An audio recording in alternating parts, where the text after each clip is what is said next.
Hello दोस्तों। आज की कहानी है माँ आप भी बदल जाओ। सुरभि सरकारी अध्यापिका थी। उसके घर में उसके सास ससुर और जेठ जेठानी, उनके दो बच्चे। वह एक बेटी थी सुरभि और रजत की। उसकी सास और ससुर को बहुओं का सूट सलवार पहनना बिल्कुल पसंद नहीं था। हमेशा साड़ी ही पहनो। कभी तो उसे साड़ी पहनकर स्कूटी चलाने में बहुत परेशानी आती थी। बस दोनों बहुएं इस नियम का भी पालन करती। सुरभि सुबह जल्दी उठकर जितना जल्दी होता उतना अधिक काम कर जाती, ताकि किसी को भी कुछ कहने सुनाने का मौका ना मिले। अपना लंच और रजत का लंच भी लगा लेती और स्कूटी से स्कूल चल पड़ती। वो सुरभि को अपनी तनख्वाह अपनी सास को ही देनी पड़ती। फिर सास के हाथ में ही होता कि सुरभि को उसमें से कितना रुपया मिले। इस बात को लेकर सुरभि बहुत परेशान थी, लेकिन सास के गुस्से के आगे वो कुछ नहीं बोलती। लेकिन जब कभी अपने लिए बोलती तभी वो बातों का बतंगर बना देती। फिर सुरभि को डर था कहीं नौकरी ना छोड़नी पड़े, क्योंकि सासू माँ को सुरभि का नौकरी करना पसंद नहीं था। 5 दिन बाद स्कूल में बड़ा सांस्कृतिक कार्यक्रम था। सब अध्यापिकाओं को सूट सलवार में आना था। सुरभि को डर था कि सास से कैसे पूछे। उसकी हिम्मत ही नहीं हुई पूछने की।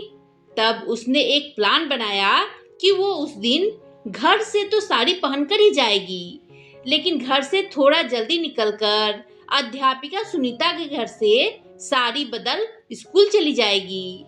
यह विचार सोचती सुरभि काम में व्यस्त हो गई।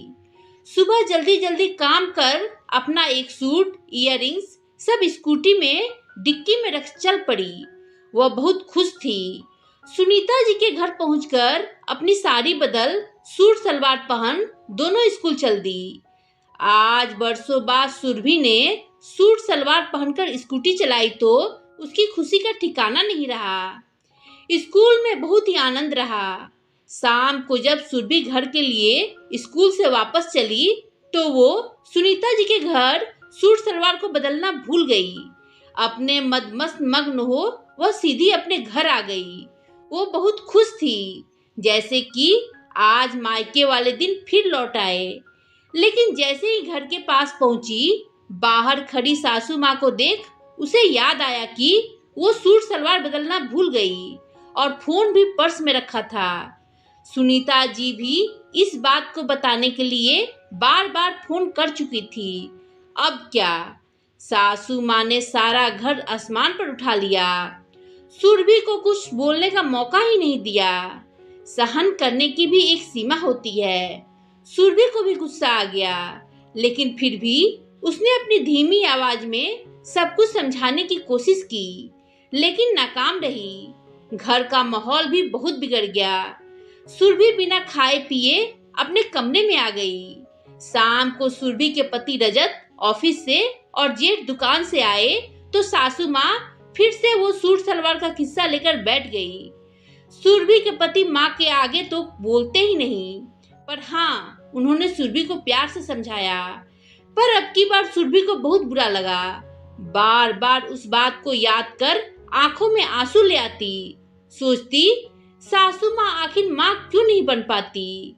इस बार तो रजत को भी अपनी पत्नी का दर्द समझ में आया। वो वापस माँ के पास आया। वहाँ पहले से ही सुरभि के जेठ प्यार से और नर्म बातों से अपनी माँ को समझा रहे थे। माँ, सूट सलवार पहनने में क्या बुराई है। माँ, आजकल पहले वाला वक्त नहीं है। सब वक्त के साथ बदल जाते हैं। माँ, आप भी बदल जाओ।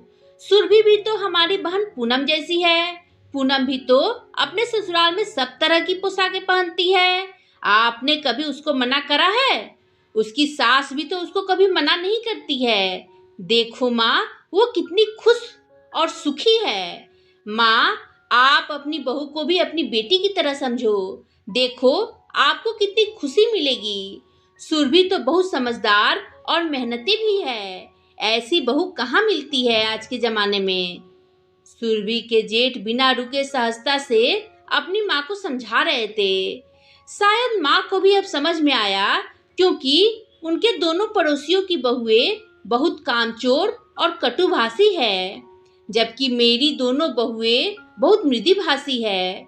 सुरभि की सासू माँ बिना कुछ बोले सुरभि के कमरे में जाकर उससे माफी मांगती है। सुरभि बेटा, मुझे माफ कर दे, अब मैं तुझ पर कभी अपनी मनमर्जी नहीं थोपूंगी। चल बेटा, साथ बैठकर खाना खाते हैं। जो तुझे अच्छा लगे वो पहनकर कल से स्कूल जाना बेटा। सुरभि सासू माँ की आवाज सुनकर आंसू पोंछती हुई माँ के हाथों को अपने सिर पर रखती है। माँ, आप माफी नहीं, बस आशीर्वाद दो।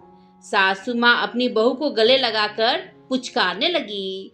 बाहर दरवाजे से सब जने देखकर हर्षित हो रहे थे। प्यार से समझाने पर घर में खुशियां आ गई। तो दोस्तों, आपको ये कहानी कैसी लगी? कमेंट कर बताएं। कहानी पसंद आई हो तो लाइक शेयर करें और मेरे चैनल को सब्सक्राइब कर बेल आइकन दबाना ना भूलें, जिससे कि मेरी कहानियाँ आपको लगातार मिलती रहे। धन्यवाद दोस्तों।